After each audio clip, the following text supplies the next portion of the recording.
Actually, we were muted right there. But welcome to the best show on YouTube, Turnbuckle Talk, where we're going to discuss a major topic on wrestling, and then we're going to get into like news and stuff like that. So today's show, we're going to talk about Kevin Owens, and then we're going to talk about the AEW review. So either way, we're going to do it one way or another. So strap in, get ready.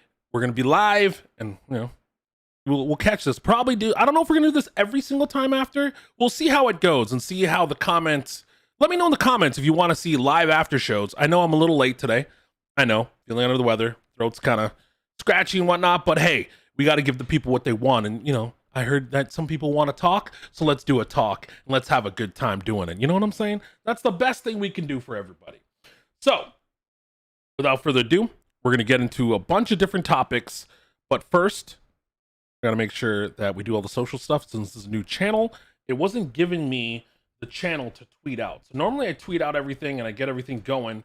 Sorry if you're watching this on the back, but hey, we learn and get things together, and we do things together. So I just got to get the link for everybody, and then we are off to the races. Perfect. Got it. Boom. Tweet sent out. And away we go. All right. So I think I'm going to start with the review, and then we'll get into the Kevin Owens situation, and we'll go from there. AEW opened up with Malachi Black versus Dustin Rhodes. Not a bad match.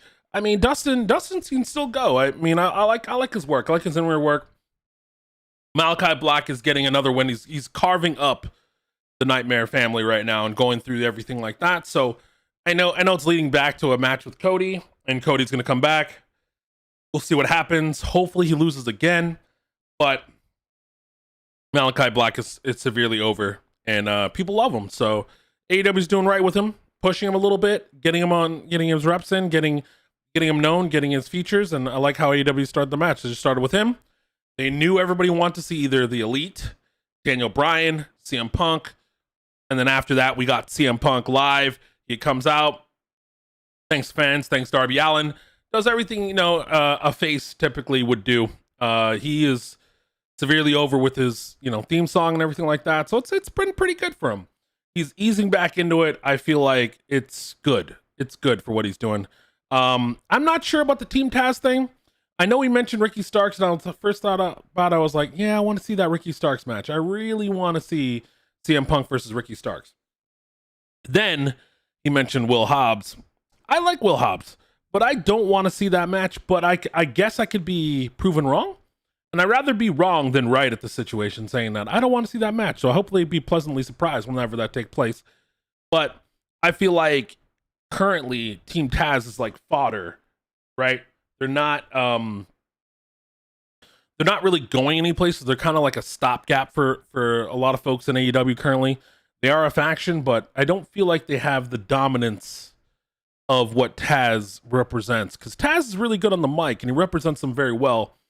And the infighting already, I mean, I guess that's just an angle that they're going with, and they're still doing that, but I really don't think it's going to pay off the way they want it to.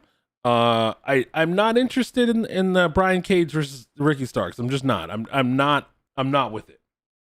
That is what I think. Personally, I can't guarantee it. I don't know, but this is how I feel, right? This is how I feel. So I could be wrong. You could convince me otherwise, but I'm just gonna let you know that personally, I don't see it. I don't see the appeal with it. Maybe they'll come around, but right now, that's a dud for me for AEW currently. Then we had Will Hobbs versus Dante Martin. I can't wait till Top Flight gets back together. They're so good. Dante Martin's such a good talent. Reminds me a little bit of Humberto Carrillo over in WWE. A lot of offense, a lot of skill. Just can't get that W. But you can see the potential there. Like, he reminds me not of like a Will Ospreay, but in that ilk. You know what I mean? Obviously, Will Ospreay he's done the whole thing and transcended himself, and now he's a main eventing star. I can totally see Dante Martin being part of that, or him and his brother being one of the best tag teams that they've come across. So I like that. I like that. But, you know, it's a decent match. Got everything on the way. And then, you know, we moved on. We had the Dan Lambert segment. That was, you know, that's getting somewhere. The Man of the Year and stuff like that, and what they're doing. Mouthpiece, how they're handling it. I mean, they're on TV. Scorpio Sky is great. I love them. Ethan Page is great. I understand. I just want to see more. I just want to see more. I want to see some in-ring work, you know, not against jobbers, against some like competition. So we'll see how that plays out. But I'm interested. I'm lukewarm on where that's gonna go. The next segment is MJF. Strap in, ladies and gentlemen. This blew me away. Okay, I have the top 3 heels that I said. I have Roman Reigns at number 1. I have Jay White as number 2. I have MJF as number 3. Tonight, I felt MJF attacked me. I think he did. Because I said he does some things for cheap heat. And he looked right in the camera. And he basically spoke to me and told me what he thought of me. And I didn't really appreciate it. But I understand where he's coming from. And I'm a mark and I do things like that. And I understand I'm trying to grow into a role and be respectable about it. But this promo, when they said he was unscripted and unleashed, or just unleashed, whew, the things he said, that made me take a little, it wasn't heat from me, but like I was feeling, I was like, yo, if he comes up to Toronto and starts talking like that, we're gonna have a problem. And I'll be very upset about it. But he's coming to Orlando, and I'll be woven through the Orlando show, and he's probably gonna rip into us like that. You know, he did that at Fyter Fest, so it's funny, it's entertaining, I enjoy it. The mic work is chef's kiss, phenomenal, great. And then he ran down the Pillmans, and then Pillman Jr. came out, and then he basically went toe to toe with one of the greatest talkers at AEW. And I don't think that was the look. I know what they're going for, but man, he got shredded on the mic. I like what they I like what they did. I like what happened. I like everything that the whole segment. 2 thumbs up from me. 2 thumbs up. I enjoyed all of it. And I love to see MJF talk. I like to see him wrestle. He's creeping up the ladder. I think he could go to number 2. Or he's going to be the future best heel that we've ever seen when it's all said and done. I truly believe that. And then possibly when he gets his... I don't think... Like, his character's so good and dynamic in the way he delivers things, the way he attacks people. He gets under your skin, and I just love it. Then we went into Ruby Soho versus Jamie Hayter. Decent match. There was kind of like a weird famouser leg drop thing that was kind of like a botch, but it was, you know, I'm glad it pulled it off. The announcers are very, very good at what they do. They basically, you know, they don't shy away for when things go wrong in the ring. They try to explain what happened. They try to break it down for the casual fan so they understand, like, yeah, that's not supposed to how it went, but you know, this is what happened and this is what they turned it into. They kind of smooth it all over. And but I don't think they clashed. I don't think they had the good game plan. They weren't really working well together. And but the match ended pretty quickly, but Ruby Soho takes the win. So I think it's a good introduction. Bring Ruby Soho in, you know, whatever we're doing with that, and then see what happens with the Britt Baker situation. Then we had the Pinnacle versus Dark Order. Dark Order's having a lot of problems right now. They're infighting. They're teasing the breakup, and I feel like they're teasing something where somebody's going to come in and right the ship.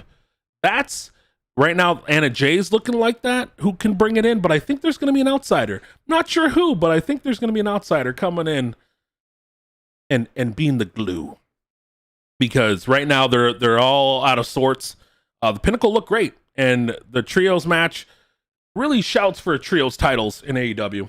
I really think that is either where we're going or we're going to add another singles title. But I don't think we need to add another singles title.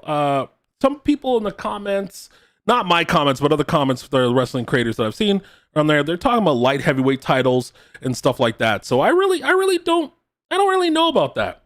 I really don't know. I truly think that even though we have tag titles, trio titles might be overkill. I don't know, but I they need something. They need something because the roster is so big and there's so much time. Like there's so little time, huge roster to get everybody in there. And if you only have a TNT title, world title, tag titles, there's really not a lot to go for. But then you have the WWE syndrome where everything has a title. And then everything, like there's so many titles for it. When the pay-per-view has no grudge matches, just matches, everything's for a title. That's kind of, I don't know. I don't know how you guys feel about that. But it makes me feel kind of, as a wrestling fan, it makes me feel kind of, that everything's a title match. And then they do, and like we're segueing to WWE for a second here. They always do these little number one contenders matches where they face the champion and then beat the champion and then lose to the champion, or beat the champion then beat the champion. That's kind of like, I don't know what they're thinking. I don't like that strategy. I don't think that's good.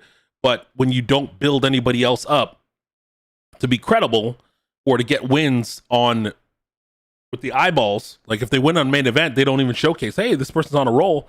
They won like 4 in a row in a main event. They're moving up the ranks. I mean, that's where the wins and losses, I was always critical about wins and losses, but it actually helps AEW framework where they want to go, who they want to push. And every year it starts over. So the cool thing about it is you can have a down year. They can reference, oh, this person had a down 2 years, like 5 and 32. Next thing you know, the new year hits. They got a good momentum going. You can build a star brick by brick by brick by brick. And I think I like that. Since they have the matches, they track everything. I was very down on that, but I think that was very good. But back to the match. Pinnacle looked good.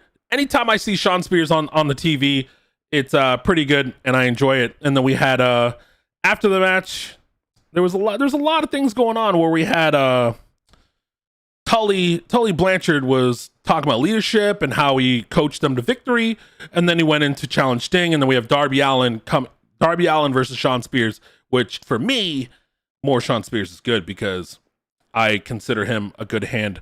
Not really a good hand, but a very good talent to build it around. He's got it. He's got the size. He's got the charisma. And you just got to put it all together. And, if he's not getting featured, you don't know how good he is, right? So let's hope. Cross fingers. And then we have the Elite appears with Adam Cole. And then that was really good. They come out. They have a good thing going. Adam Cole is full on heel now. He was loved, beloved. They all want him. He's fully in the Elite.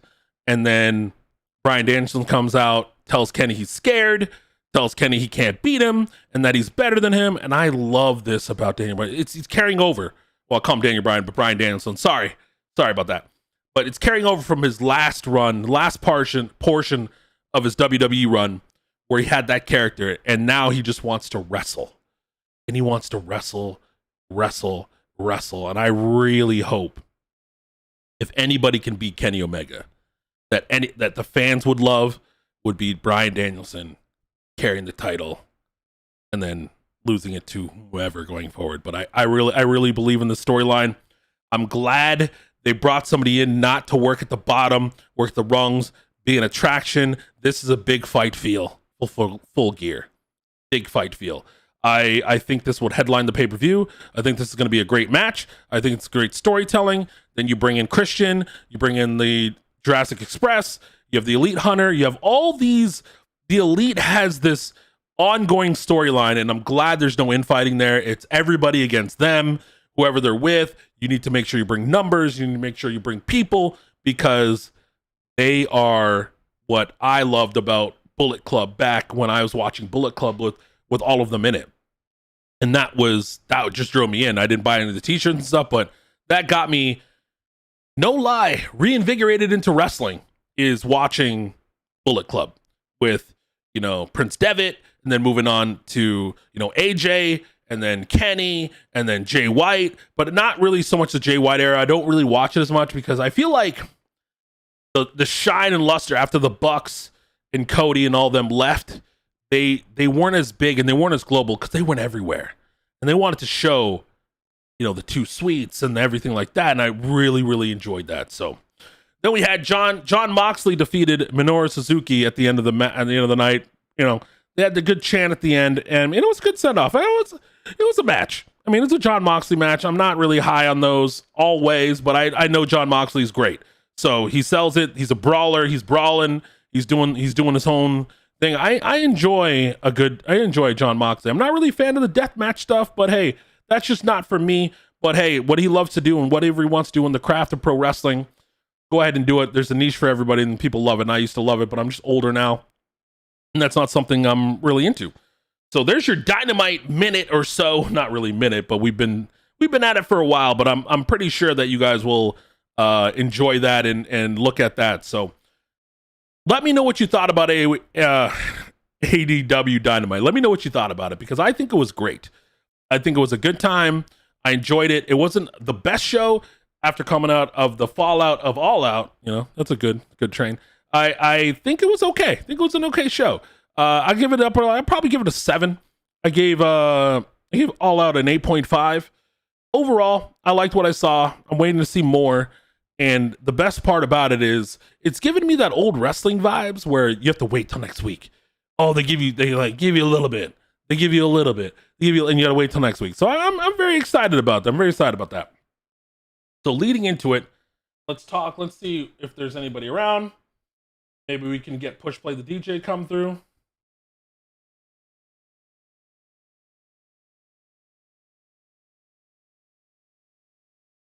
And then let's talk about this Kevin Owens situation. Then we'll close up shop and get out of here and let you go on about your day. Hopefully you enjoyed the video. Make sure you like, share, and subscribe.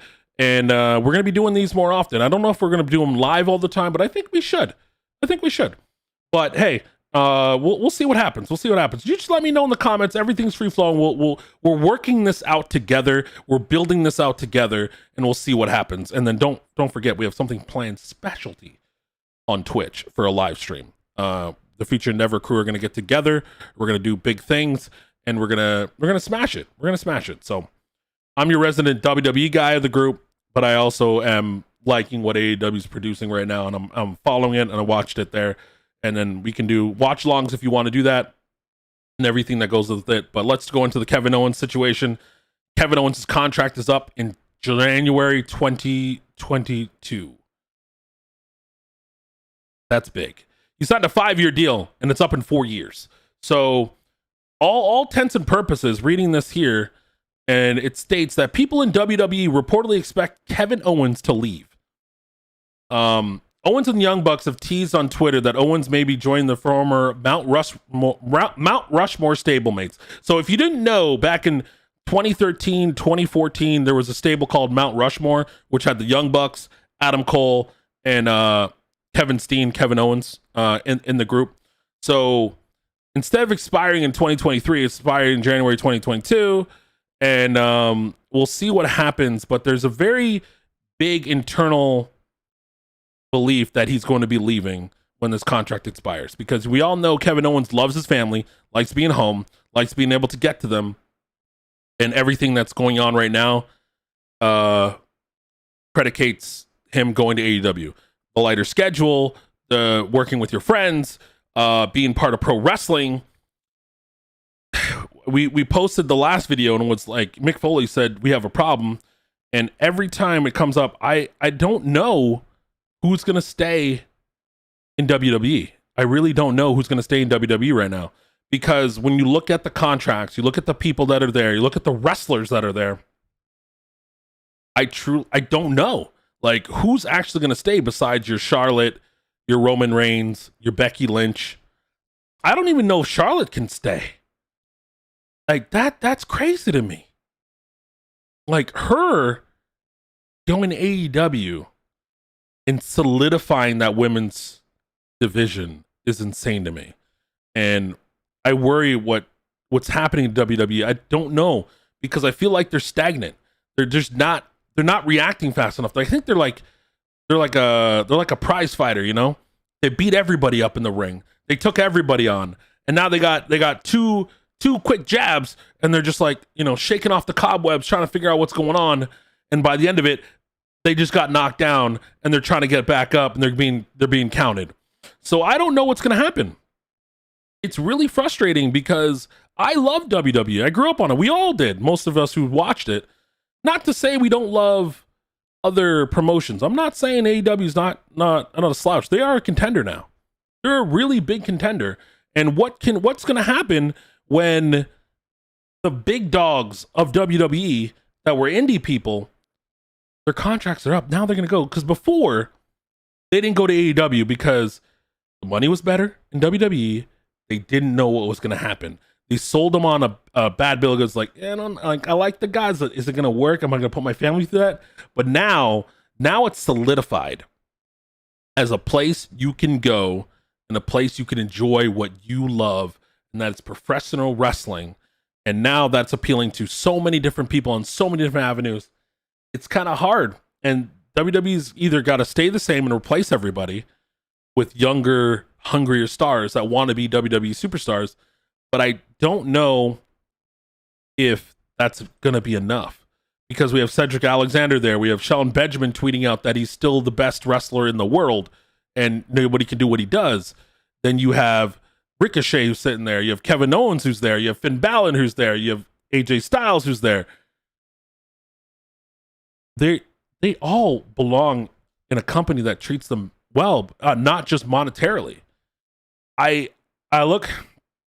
It's so hard to watch. When I watched Raw being put together, it was a dumpster fire. And then I look at what AEW puts together. It's simple. It's easy. It's consumable. It's easy. Man talks about man. They have beef. They fight. Not, hey, I just beat you for #1 contenders match. I'm gonna beat you again. Then I'm gonna beat you again. Then I'm gonna lose to you. Then I'm gonna beat you again. Like, there's so many repeat matches over and over and over again. And they had the best roster available and they didn't utilize it. They squandered it because they felt that they weren't good enough to be on their TV. But then you just drown out the same acts over and over and over again. For what purpose? What purpose is that getting us? Where are we going to be when we've seen... I looked up Roman Reigns' title defense. I love Roman Reigns. In his title defense, he fought Kevin Owens 4 times for the title. 4. And one of them was a triple threat. So 3 singles matches and then a triple threat match. That's excessive. That's excessive. That's 4 months out of the year. The same guy. I understand he's good. But why Cesaro once and then he's gone? He's so good. Why isn't he featured higher? Why doesn't he have the Intercontinental title? Why does the Intercontinental title mean nothing? Why does the US title mean nothing? Why is everything about the Universal title and the WWE title? If that's the case, get rid of the other belts. They don't need them. But we might lose Kevin Owens? For what? Like, if I was Kevin Owens, I would walk. 100%. There's no reason to stay in WWE right now. Unless you get the paper in hand. It says, AEW goes, I'll give you $900K a year. Let's say that's the number. And then WWE is like, yeah, best we can do is 1.2. And I'm like, I love to wrestle, love to be around my friends. I'll take the discount. But then if it's like, yo, Kevin, we'll pay you 3.5 to that 900K, you're gonna stay. You might just take the money, but then again, it's what's in here that matters. It doesn't matter how much money you're giving, because he's made a boatload of money. If he's invested it correctly and did things with it correctly, he can just say no. I'll turn down that to wrestle, to be near my friends, to be part of something that wants to strive. Tony Khan has been listed as this great wrestling mind that knows a lot about professional wrestling. You know who else does that? Vince. But Vince is all about, the money Vince gives. I know he wants to put on the best product possible, but he sometimes gets in his own head. And I don't like that. So we'll see what happens. We'll see what happens. I don't see this going well for WWE in the next 6 months to a year. I don't. I tried to find any other way to see what would happen. I really want it to happen. I really want it to be great. But, you know, what can we do? What do you guys think should happen? Do you think Kevin Owens should stay or leave? This has been your Turnbuckle Talk for Wednesday, September 8th. I can't wait to talk to you guys again. I'm going to have Troll Gaming on the next one. We're going to discuss a lot more topics. We're going to see if we want to do these review shows, talk about it like that. If you're interested in like that, we might do this on YouTube, might do this on Twitch. Who knows? Let me know where you want to see the content. Come back and hang out with your boy. We'll do everything like this. I'm thinking about being different than the other wrestling channels you see. A lot of them do the whole thing. We do that stuff like that. But I want to talk about real topics and expand on them and give characterization, maybe deeper thought to the topics. And let's focus on a general topic, maybe a couple topics at a time in the Turnbuckle Talks. And then we'll go from there. And then obviously there's going to be some hot takes. You're gonna feel some type of way when we get there. It's in the chamber. It's coming. Let's figure it out together. Don't forget to like, share, and subscribe to the channel. We're growing. We don't have that many right now, but we are going to be a force together. I guarantee it. So go ahead and make sure you're on the first light. Click that button down below. Subscribe to the channel. We'll be back another time, and we'll see you always in the next one, baby. Don't you forget it.